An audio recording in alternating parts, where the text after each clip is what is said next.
осы тақтын тауып алады осындай салондарды. Енді білдім. АвтоВАЗ бен Renault екеуі бірігіп алған сияқты. Бір қараған кезде әдемі болып тұратындай болу керек қой негізінде. Екеуінде де әдемі шықпаған.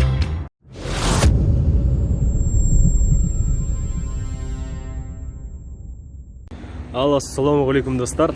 Баршаңызға сәлем. Қалдарыңыз қалай достар? Артында тұрған көліктердің барлығын бүгін бағасына шолу жасайтын боламыз жалпы. Мамыр айындағы бірінші шығарылым болайын деп тұр. Сіздер лайк басып, достарыңызбен бөлісуді ұмытпаңыздар. Ал біз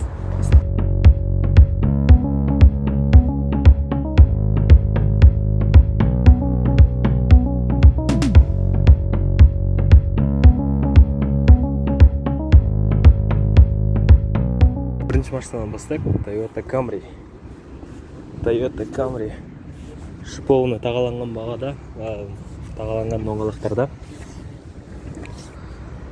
Көліктің іші былғардан жасалған, яғни жүргізуші жағы кішкене ескірген, қалған жақтары қатты ескірмеген. 2014 жылғы көлік, қозғалыс көлемі 2.5 автомат, 146 мың ғана километр жүрген. Енді 2014 жылғы көлікке қазіргі Hyundai таксилар таксовать еткен өзінде 200-300 мың Nexia 2 деген көліктер 200-300 мың километр жүріп бұда 146 мың екен. Бұл орташа жүру. Қозғалыс көлемі 2.5 автомат, бағасы 8 миллион 590 мың теңге.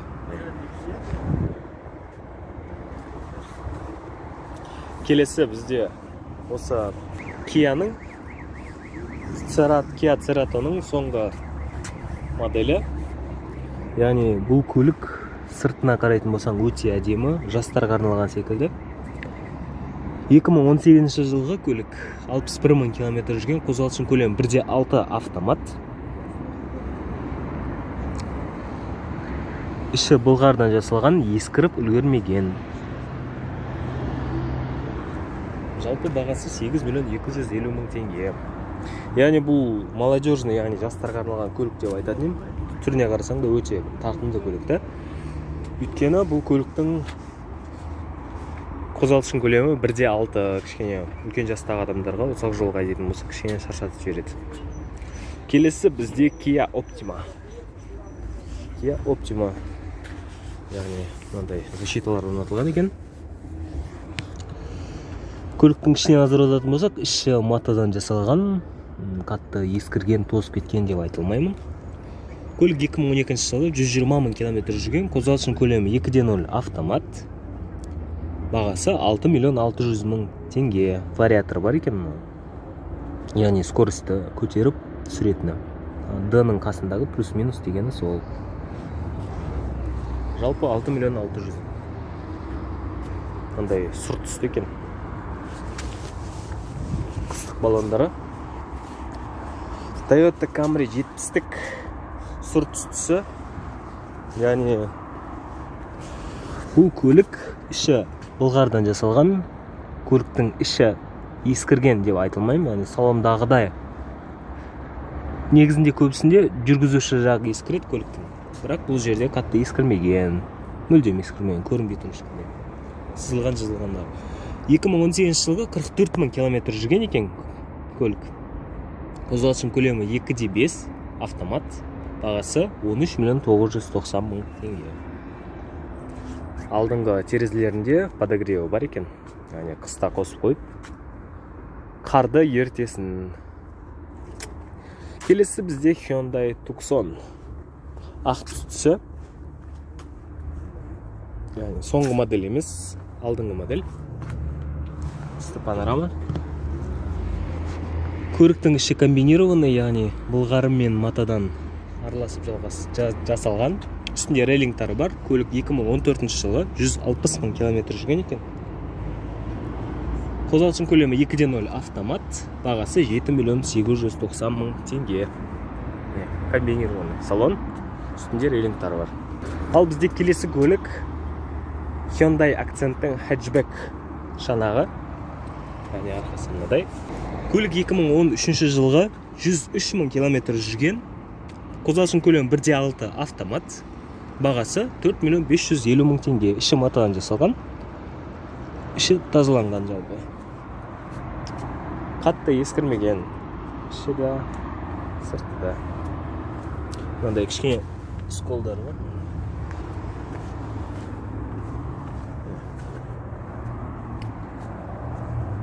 Жалпы басқа ешқандай ақау көріп тұрған жоқпын көліктен. Келесі бізде Nissan Qashqai. Жаңа ғана осы көлікті қарап кеткен болатын. Бірақ бұл көліктердің кішкене мотор жағы сәл нашарлау. Көлік 2013 жылғы 97.000 км жүрген. Қозғалысының көлемі 1.6 автомат. Бағасы 5.550.000 теңге. Ішіне чехол кигізілген. Яғни чехолын кішкене ауыстыру керек болып қалған сияқты.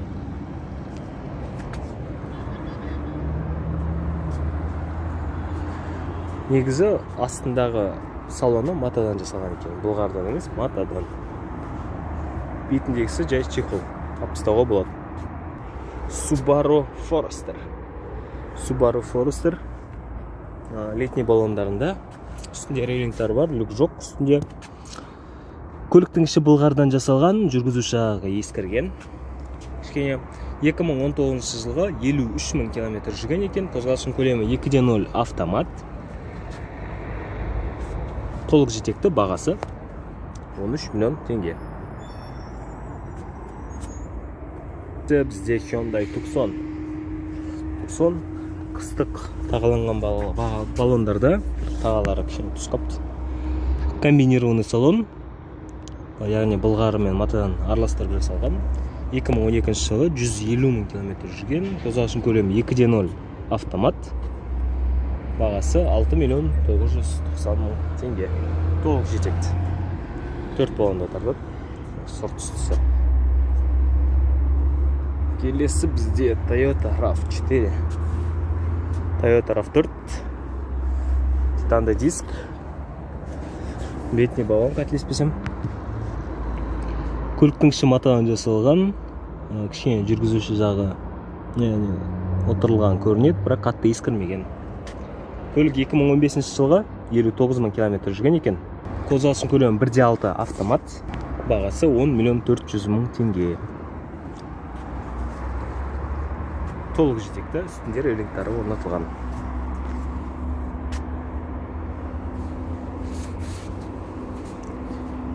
Hyundai Creta. Осы Hyundai салонындағы бестселлер кроссоверлердің қатарында. Летний баллондар орнатылған, титанды диск, үстінде рейлингтары бар. Салоны матадан жасалған. Көлік 2019 жылғы 180 ғана километр жүрген екен. Яғни дерлік жап-жаңа деп айтсақ болады. Қозғалысының көлемі 1.6 автомат. Бағасы 8.690.000 теңге. Неге ұнамай қалды екен бұл көлік, жаңа көлік?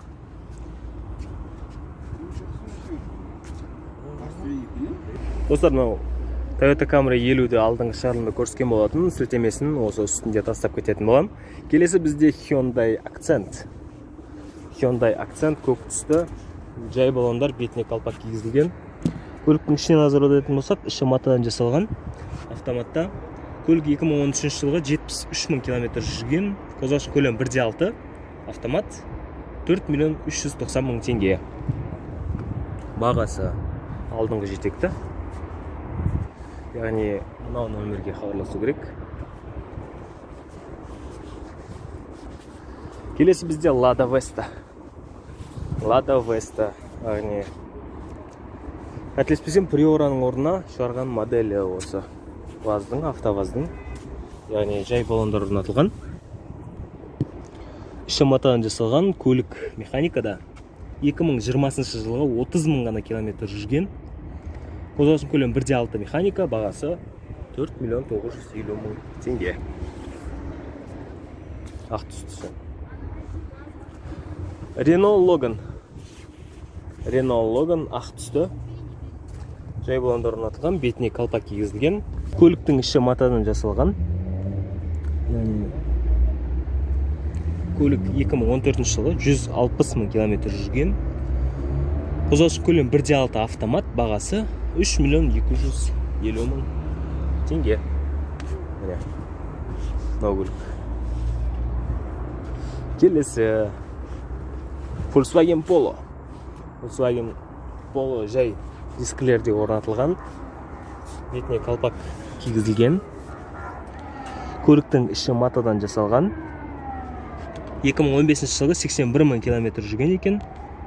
Қозғалыштың көлемі 1.6 автомат, бағасы 4 миллион 200 мың теңге.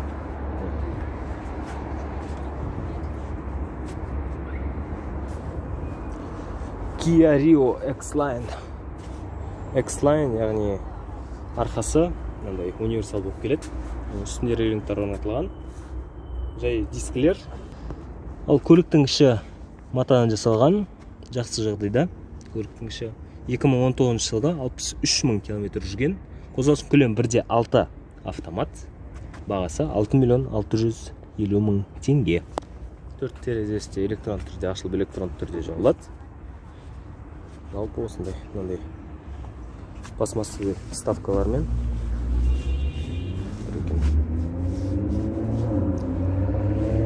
Sanyang Action. Sanyang Action. Титанды дискіде летний баллондар. Үстінде рейлингтар орнатылған, люк жоқ. Көліктің іші матадан жасалған, жақсы жағдайда. Көлік 2014 жылғы 83 мың километр жүрген екен. Қозғалыштың көлемі 1.6 автомат. Бағасы 5 миллион 700 мың теңге.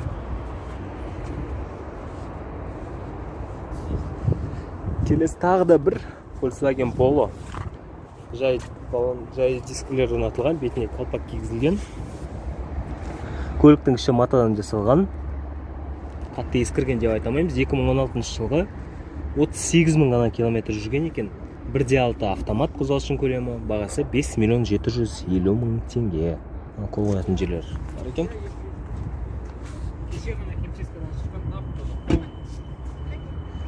Toyota Yaris. Toyota Yaris. Летний баллондарда, титанды диск. Арқасы седан, яғни седан шанағында. Көліктің іші матадан жасалған. Қозғалыштың көлемі 1.3 автомат. 2006 жылғы 109 мың километр жүрген. Яғни бірінші көлік болуға жақсы көлік деп ойлаймын. 3 миллион 600 мың теңге бағасы.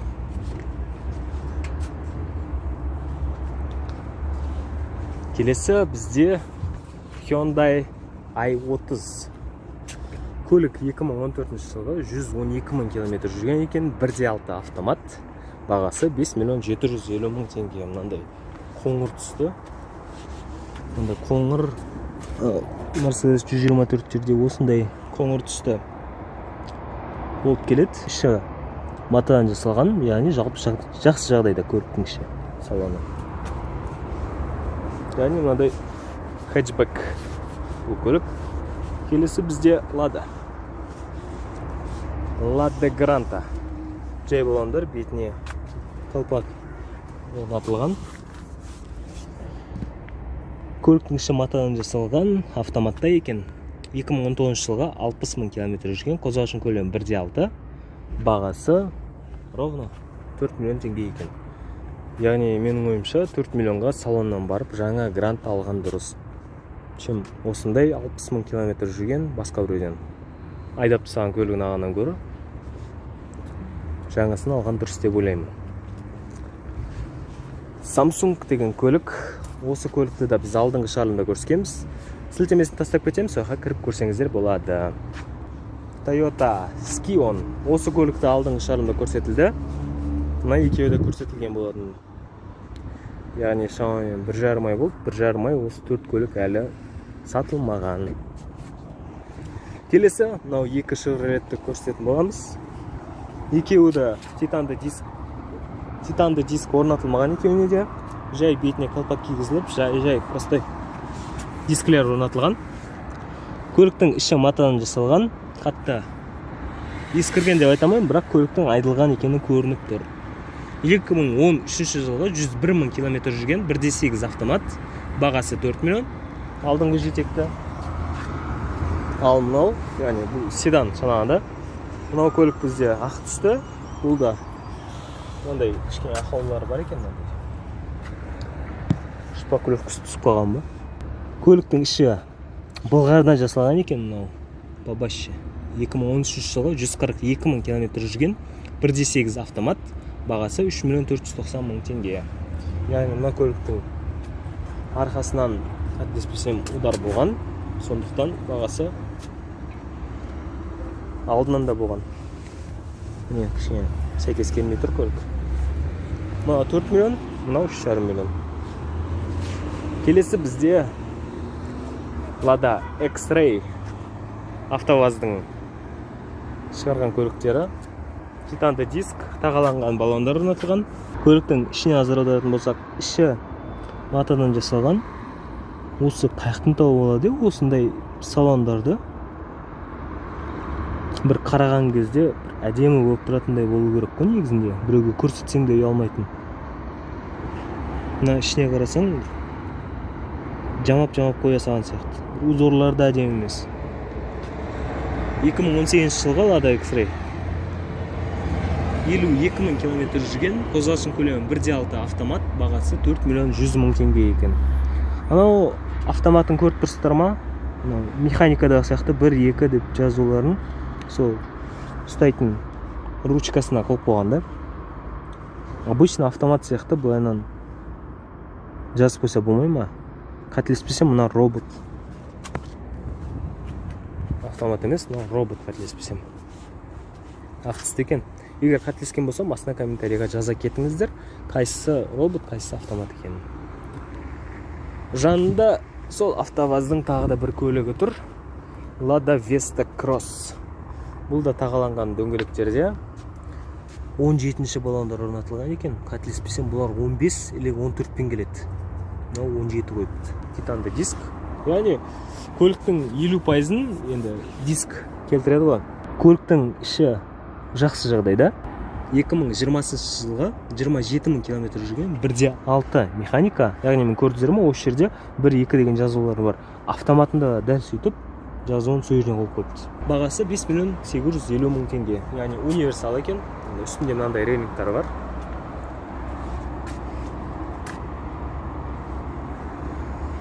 Renault Duster. Алған екен көліктің баллондарын, доңғалақтарын ауыстыру керек болады. Үстінде рейлингтары бар. Көліктің ішіне назар аударайық. Іші матадан жасалған. Енді білдім. Автоваз бен Renault екеуі бірігіп алған сияқты негізінде ше. Салонын ойлағанда екеуінің екі ортасындағысын, мына жердегі екі ортасын, біз басқа мата қоямыз да, сендер осы жерге бірдей мата қойыңдар да, біз басқа екі жеріне қойыңдар сендер деп айтқан сияқты. Екеуі келісе алған сияқты. Екеуінде де не получилось. Екеуінде де әдем шықпаған. 2014 жылғы көлік 117 мың километр жүрген, қозғалысының көлемі 2.0 механика, бағасы 4 миллион 490 мың теңге. Механикада.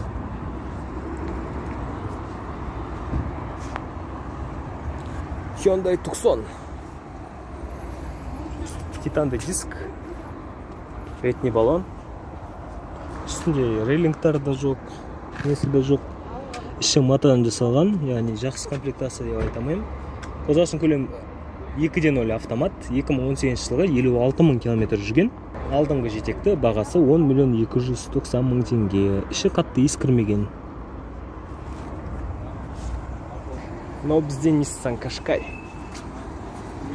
Nissan Qashqai тағаланған баллондарда, титанды диск. Көліктің іші матадан жасалған, қатты ескірмеген. Көлік 2013 жылғы 113 мың километр жүрген, 1.6 автомат. Бағасы 5 миллион 400 мың теңге. Достар, осымен шығарылымыз тәмамына жетті. Көргендеріңізге рахмет. Лайк басып, комментарий жаза кетуді ұмытпаңыздар. Сонымен қатар біздегі каналдағы жазылушылардың саны 10 мыңнан асты. Баршаңызға рахмет, бізбен бірге болыңыздар. Келесі кездескенше аман сау. Айтпақшы, достар, егер сатылуда осы Астана қаласында көліктеріңіз болса, осы Казобзор Instagram аккаунтына сілтемеде тастап кетем, жазып, осы леуі беректе жазатын болсаңыздар, кездесіп көліктеріңізді түсіріп, осы видеоға қосып отыратын боламын. Баршаңызға рахмет, келесі кездескенше аман сау.